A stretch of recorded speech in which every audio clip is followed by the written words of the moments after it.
तो आज की वीडियो बहुत ही खास है क्योंकि इस वीडियो में हम कंप्यूटर नेटवर्क से संबंधित टर्मिनोलॉजी को समझेंगे। तो आइए वीडियो को शुरू करते हैं। कंप्यूटर नेटवर्क विभिन्न संचार माध्यमों द्वारा आपस में जुड़े दो या अधिक स्वतंत्र कंप्यूटरों अर्थात ऑटोनोमस कंप्यूटर्स का समूह है, जिसमें नेटवर्क से जुड़े कंप्यूटर समान नियमों का अनुपालन कर आपस में डेटा और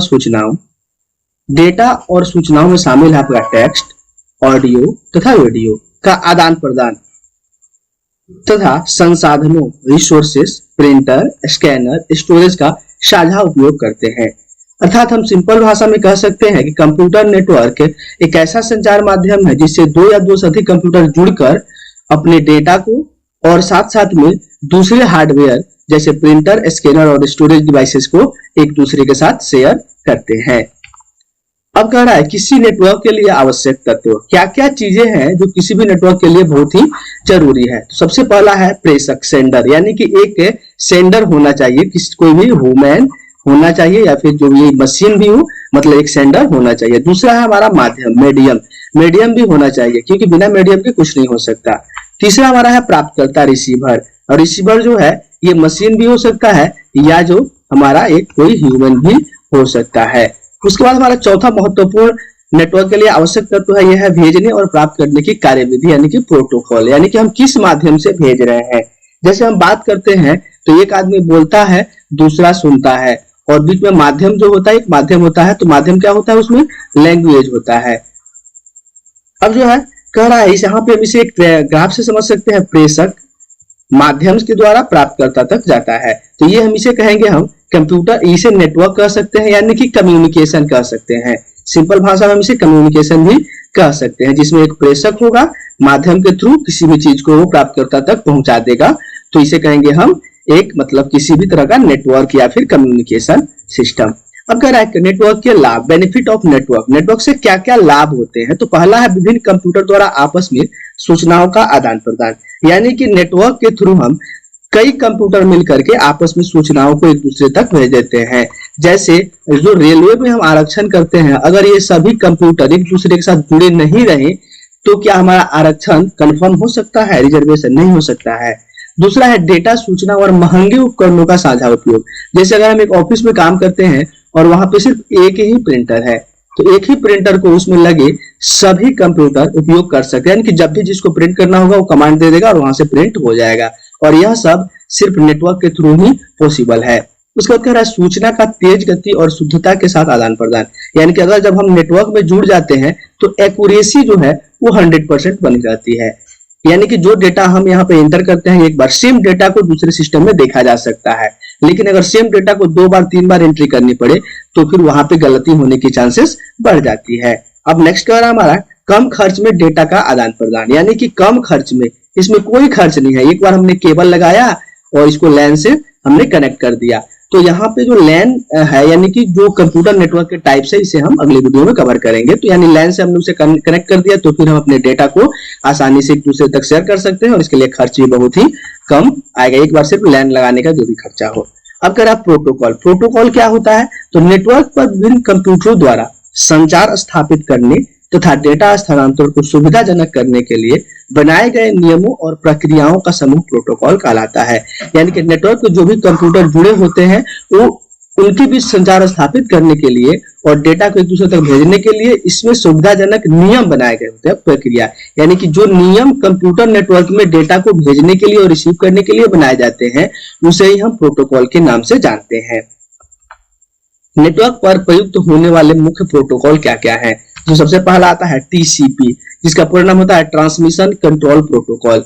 टीसीपी का पूरा नाम हो गया ट्रांसमिशन कंट्रोल प्रोटोकॉल। ये एक प्रोटोकॉल है जो एक कंप्यूटर से दूसरे कंप्यूटर में डेटा और संचार स्थापित करने के लिए प्रक्रियाओं या नियमों का एक समूह होता है। दूसरा हमारा आईपी, इंटरनेट प्रोटोकॉल। तीसरा हमारा HTTP, hyper text transfer protocol. और चौथा है हमारा एफटीपी, फाइल ट्रांसफर प्रोटोकॉल। ये 4 प्रोटोकॉल जो है मुख्य रूप से कंप्यूटर नेटवर्क में उपयोग होते हैं। सिंपली हम समझ लेते हैं कंप्यूटर नेटवर्क को 3 तरह से डिवाइड किया जाता है, 3 तरह से उन्हें बांटा जाता है। पहला होता है लैन, दूसरा होता है मैन और तीसरा होता है वैन। लैन का पूरा नाम होता है लोकल एरिया नेटवर्क, मैन का मेट्रोपॉलिटन एरिया नेटवर्क, और वैन का होता है वाइड एरिया नेटवर्क। लैन जो है एक लोकल एरिया में काम करता है, वही मैन जो है वो एक शहर में काम कर सकता है, और वैन जो है ये वाइडली मतलब वर्ल्ड वाइड काम करता है। और वैन का सबसे अच्छा उदाहरण है हमारा इंटरनेट। नोड, कंप्यूटर से जुड़े विभिन्न कंप्यूटर का अंतिम बिंदु टर्मिनल जो नेटवर्क के संसाधनों का उपयोग कर सकते हैं, नोड कहलाते हैं। जैसे अगर हम यहाँ पे एक कंप्यूटर ले लें तो इससे जो भी जुड़े हुए कंप्यूटर्स हैं इन्हें हम कहेंगे नोड, इन्हें कहेंगे हम नोड। यानी कि यहाँ भी एक कंप्यूटर है, यहाँ कंप्यूटर है, यहाँ, इन्हें हम कहेंगे नोड। अब कह रहा है प्रत्येक नोड एक प्रेषक तथा प्राप्तकर्ता दोनों की तरह कार्य करता है, यानी कि इस नोड से हम डेटा जो है यहाँ सेंड भी कर सकते हैं, और यहाँ से मेन जो सर्वर है हमारा ये भी डेटा यहाँ से रिसीव भी कर सकता है। अब कह रहा है सर्वर, तो सर्वर जो है वो इसी मेन डेटा को, यानी यहाँ जो कंप्यूटर मुख्य कंप्यूटर जो हमारा स्थित होता है इसे हम सर्वर कहते हैं। नेटवर्क के किसी एक नोड को संचार व्यवस्था बनाए रखने तथा साझा संसाधनों के उपयोग को नियंत्रित करने की जिम्मेदारी सौंपी जाती है, जिसे सर्वर कहते हैं। यानी कि सर्वर वह मेन कंप्यूटर होता है जो सभी कंप्यूटर को कंट्रोल भी करता है और डेटा का मुख्य स्रोत भी होता है, यानी कि इसे हम मेन पॉइंट भी कह सकते हैं, मेन पॉइंट कह सकते हैं। तो सिंपल भाषा में हम सर्वर को कहेंगे मेन कंप्यूटर और नोड को कहेंगे इसमें जो भी ऑक्सिलरी कंप्यूटर, यानी कि जो अपने उपयोग के लिए सर्वर के डेटा का उपयोग करते हैं तो इन्हें हम कहेंगे नोड। यानी वैसे कंप्यूटर जो सर्वर में जुड़ करके और सर्वर के डेटा का उपयोग करते हैं तो उन्हें हम नोड के नाम से जानते हैं। संचार की विधियां, मेथड्स ऑफ कम्युनिकेशन, यानी कम्युनिकेशन के कौन कौन से मेथड हो सकते हैं। तो पहला है सिंप्लेक्स मेथड, सिंप्लेक्स विधि, जिसमें इस संचार माध्यम में डेटा और सूचनाओं का प्रसारण एक ही दिशा में होता है। इसमें सूचना प्राप्त होना सुनिश्चित नहीं होता, यानी कि वापस सूचना मिलेगा। जैसे रेडियो का प्रसारण, जब हम रेडियो सुनते हैं तो सिर्फ उसमें हम गाना सुन सकते हैं, अगर हमें अपने मन से कोई दूसरा गाना चेंज करना हो तो ये चेंज करना हमारा पॉसिबल नहीं होता है, यानी कि हम उसमें कोई भी सॉन्ग जो है चेंज नहीं कर सकते। तो ये है सिंप्लेक्स मेथड, यानी कि इसमें सिर्फ जो है एक बार में प्रेषक से जो है डेटा जाता है और प्राप्तकर्ता तक पहुंच जाता है, लेकिन प्राप्तकर्ता से वापस प्रेषक तक डेटा किसी भी स्थिति में नहीं आ पाता है। दूसरा हमारा अर्ध डुप्लेक्स विधि, यानी कि हाफ डुप्लेक्स मेथड। इसमें संचार माध्यम में डेटा और सूचनाओं का प्रसारण दोनों दिशाओं में होता है, परंतु एक बार में एक ही दिशा में डेटा और सूचनाएं जा सकती है। जैसे टेलीफोन पर आवाज का आदान प्रदान, यानी कि अर्ध डुप्लेक्स मेथड जो होता है हमारा कम्युनिकेशन का, इसमें हम एक बार में डेटा भेज सकते हैं या फिर रिसीव कर सकते हैं। जाता तो दोनों तरफ से है लेकिन एक बार में सिर्फ एक ही तरफ से जाता है। जैसे प्रेषक या प्राप्तकर्ता, यानी कि अगर यहाँ प्रेषक हम मान लेते हैं, प्रेषक ए मानते हैं तो यहाँ पे प्राप्तकर्ता जो है बी होगा, और अगर हम प्रेषक को एक मानते हैं तो यहाँ प्राप्तकर्ता जो है ये 2 नंबर होगा। यानी कि एक बार आप भेज सकते हैं तो अगला रिसीव करेगा और फिर अगला भेजेगा तो हम रिसीव करेंगे। और यह नियम जो है मोबाइल फोन यानी कि हमारा टेलीफोन पे बहुत अच्छे से लागू होता है। दोनों आदमी यानी जो दोनों तरफ से जो लोग जुड़े होते हैं वो दोनों एक साथ बात नहीं करते, पहला एक बोलता है फिर दूसरा सुनता है, फिर दूसरा बोलता है और पहला सुनता है। तो ये हमारा अर्ध डुप्लेक्स यानी हाफ डुप्लेक्स मेथड। इसमें जो है आप डेटा को एक बार भेज सकते हैं या रिसीव कर सकते हैं। अब हमारा नेक्स्ट आता है फुल डुप्लेक्स विधि यानी फुल डुप्लेक्स मेथड। इसमें इस संचार माध्यम में डेटा और सूचनाओं का प्रसारण दोनों दिशाओं में होता है। इस संचार माध्यम में दोनों दिशाओं में होता है। जैसे इंटरनेट में हम सेम टाइम में डेटा डाउनलोड भी कर सकते हैं और उसी समय पे हम डेटा अपलोड भी कर सकते हैं। यहाँ समझ लीजिए डाउनलोड कंप्यूटर यानी इंटरनेट पे अवस्थित किसी भी कंप्यूटर से किसी डेटा को अपने कंप्यूटर में ले आना डाउनलोड करना कहलाता है। वहीं अपने कंप्यूटर से इंटरनेट के किसी भी कंप्यूटर पे डेटा को भेजना अपलोड करना कहलाता है। इसमें जो है ये प्रेषक और प्राप्तकर्ता है, प्रेषक और प्राप्तकर्ता, यानी कि यहाँ पे जो है प्रेषक और प्राप्तकर्ता में कोई अंतर नहीं होता। आप सेम टाइम दोनों काम कर सकते हैं, डाउनलोड भी और अपलोड भी। नेक्स्ट है हमारा बैंडविड्थ। तो बैंडविड्थ जो है डेटा के संचारण के समय माध्यम में उपलब्ध उच्चतम और निम्नतम आवृत्ति यानी कि हायर एंड लोअर फ्रीक्वेंसी की सीमा बैंडविड्थ कहलाती है। इसमें हम कह सकते हैं अतः बैंडविड्थ जितना अधिक होगा डेटा संचारण उतना ही तेजी से होगा, यानी कि नेटवर्क स्पीड जो होगा नेट स्पीड वो और ही तेजी से होगा। यानी कि जितना ज्यादा बैंडविड्थ हम यूज करेंगे उतना हमारा नेटवर्क स्पीड जो है वो ज्यादा होगा। अब कह रहा है एनालॉग सिग्नल के लिए बैंडविड्थ को हर्ट्ज में मापा जाता है। आपसे पूछे कि एनालॉग सिग्नल के लिए बैंडविड्थ को किस में मापते हैं तो हर्ट्ज में मापते हैं, HZ यानी हर्ट्ज। और वह डिजिटल सिग्नल के लिए बैंडविड्थ को बीट प्रति सेकंड बीपीएस बीट प्रति सेकंड में हम लोग मापते हैं। और अभी जो है केबीपीएस यहाँ पे किलोबाइट पर सेकंड यानी कि केबीपीएस। तो हमारा जो अभी हम इंटरनेट की जो मापते हैं उसका स्पीड उसे हम एमबी या केबी में मापते हैं, केबी या एमबी में। तो ये जो है हमारा बीट पर सेकंड यानी बीपीएस का ही एक माध्यम, यानी कि जो हम अभी नेटवर्क यूज करते हैं वो डिजिटल सिग्नल यूज करते हैं। अब है ब्रॉडबैंड। तो ब्रॉडबैंड जो है वह संचार माध्यम जो डेटा स्थानांतरण के लिए विशाल बैंडविड्थ वाला सिग्नल उपलब्ध कराता है, ब्रॉडबैंड कहलाता है। और इसमें डेटा ट्रांसफर की गति काफी तेज होती है। और DSL digital subscriber line cable TV तथा ऑप्टिकल फाइबर ब्रॉडबैंड सेवा उपलब्ध कराते हैं। अगर आपसे पूछा जाए कि केबल टीवी और ऑप्टिकल फाइबर ब्रॉडबैंड जो है वो किस तरह का सेवा उपलब्ध कराते हैं, तो डीएसएल डिजिटल सब्सक्राइबर लाइन जो है वो हमें केबल टीवी और ऑप्टिकल फाइबर जैसे सेवा उपलब्ध करवाते हैं। वही ट्राई जो है इसका पूरा नाम होता है telecom regulatory authority of India.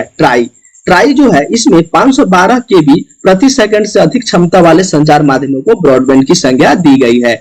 और ये भी जान लीजिए आप, ट्राई जो है जो भी हम सिम कार्ड यूज करते हैं जिस भी कंपनी को, उसको रेगुलेट करने का काम जो है वो ट्राई ही करती है, telecom regulatory authority of India. जैसे हमें पोर्ट कराना हो सिम अपना, तो पोर्ट कराने के लिए जैसे ही हम मैसेज करते हैं तो सेम कंपनी से कॉल आने लगता है कि हमारे लिए इंपॉर्टेंट है, महत्वपूर्ण है, हमारा कंपनी नहीं छोड़िए। लेकिन उसके लिए अगर हम ये ट्राई नहीं होता तो फिर कोई भी कंपनी आपको ये सुविधा ही नहीं देती कि आप पोर्ट करके दूसरी कंपनी में चले जाओ। तो ट्राई का पूरा नाम हो जाता है telecom regulatory authority of India. अब कह रहा है संचार के माध्यम मीडियम ऑफ कम्युनिकेशन में पहला है युग्म तार ट्विस्टेड पेयर केबल, यानी कि इसमें जो है तांबे के दो तार होते हैं जिन पर प्लास्टिक या टेफ्लॉन कुचालकों की परत चढ़ी होती है। यानी कि ये तार जो होते हैं कुछ इस तरह से होते हैं आपके, इस तरह से इसमें इस तरह से बंधे होते हैं दूसरे तार, और इसके ऊपर से कुचालक की परत चढ़ी होती है।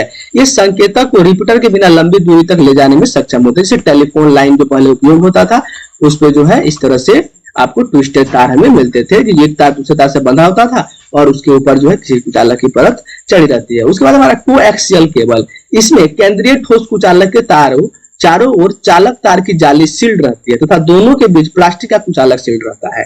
यानी कि कोएक्सियल केबल में क्या होता है, जो हमारा मेन केबल होता है उसके चारों तरफ जो है चालक तार की जाली होती है, सील्ड होती है, और दोनों के बीच में प्लास्टिक या का कुचालक लगा रहता है, कोएक्सियल केबल होता है। इसमें कह रहा है कोएक्सियल केबल का बैंडविड्थ 10 एमबीपीएस यानी कि 10 मेगाबाइट पर सेकंड तक हो सकता है, जिसके कारण केबल मॉडेम का प्रयोग कर इसमें टीवी प्रसारण देखने के साथ साथ इंटरनेट सेवा का उपयोग किया जाता है। और ये सामान्यतः हमें बड़े शहरों नगरों में मिलता है या फिर नगरों या महानगरों में भी ये हमें देखने को मिलता है कोएक्सियल केबल, जिसका उपयोग करके टेलीविजन टीवी भी देखा जाता है और इंटरनेट का उपयोग भी किया जाता है। अब कह रहा है प्रकाशीय तंतु ऑप्टिकल फाइबर, जो अभी बहुत ही प्रचलन में है ऑप्टिकल फाइबर। इसमें ग्लास या प्लास्टिक या सिलिका का बना अत्यंत पतला तंतु होता है, तंतु मतलब तार कह सकते हैं, होता है, जो एलईडी या लेजर डायोड द्वारा उत्पन्न संकेतों युक्त प्रकाश लाइट सिग्नल को एक स्थान से दूसरे स्थान तक ले जाता है। प्रकाश को पुनः संकेतों में बदलने के लिए फोटो डायोड का इस्तेमाल किया जाता है। अगर आपसे पूछा जाए कि प्रकाशीय तंतु में प्रकाश को पुनः संकेतों में बदलने के लिए किसका उपयोग किया जाता है, तो फोटो डायोड का इस्तेमाल किया जाता है। अब यहाँ पे कह रहा है कि यह प्रकाश के पूर्ण आंतरिक परावर्तन टोटल इंटरनल रिफ्लेक्शन के आधार पर कार्य करता है। यहाँ पे एक प्रश्न हमारा बन जाता है कि प्रकाशीय तंतु का कार्य सिद्धांत क्या होता है, तो हमारा उत्तर होगा पूर्ण आंतरिक परावर्तन, टोटल इंटरनल रिफ्लेक्शन जो है इसके कार्य करने का जो है आधार होता है। अब जो है कह रहा है इसमें 100 एमबीपीएस की गति वाले इंटरनेट सेवा प्राप्त होती है, यानी कि इसमें जो है हमें 100 एमबीपीएस, और पिछले वाले में क्या थी, पिछले वाले में हमें जो है 10 एमबीपीएस प्रति सेकंड की इंटरनेट सेवा गति जो है प्राप्त हो रही थी।